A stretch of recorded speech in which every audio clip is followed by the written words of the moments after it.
મારું નામ પરીન છે. મારો વિષય સ્વામી વિવેકાનંદ. સ્વામી વિવેકાનંદનું મૂળ નામ નરેન્દ્ર હતું. તેમનો જન્મ કોલકાતા 12 જાન્યુઆરી 1863 રોજ થયો હતો. તેમના પિતાનું નામ વિશ્વનાથ દત્ત અને તેમની માતાનું નામ ભુવનેશ્વરી હતું. નરેન્દ્રનાથ ભણવામાં તેજસ્વી હતા. તેઓ એક જ વાર પુસ્તક વાંચતા તેમને બધું જ યાદ રહી જતું. તેમની યાદશક્તિ અદ્ભુત હતી. તેઓ નીડર હતા. પોતે અનુભવ ન કરે ત્યાં સુધી કોઈ વાતને સાચી માનતા નહીં. નરેન્દ્રનાથને એક જ ધૂન હતી, મારે ઈશ્વરને જોવા છે. તે ગુરુની શોધમાં ઘણી વ્યક્તિઓને મળ્યા. તેમનામાં કોઈનાથી સંતોષ થયો નહીં. તે રામકુશળ પરમહંસને મળ્યા.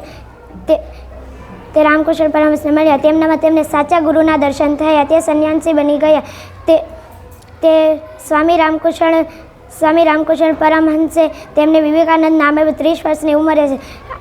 30 વર્ષની ઉંમરે સ્વામી વિવેકાનંદે અમેરિકાના શિકાગો શહેરમાં ભરાયેલી વિશ્વ ધર્મ પરિષદમાં હાજરી આપી.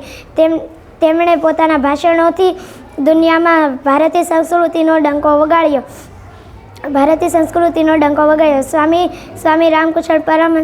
સ્વામી રામકુશળ મિશનની સ્થાપના કરી. આ સંસ્થા શિક્ષણ અને સેવાના કામો કરે છે.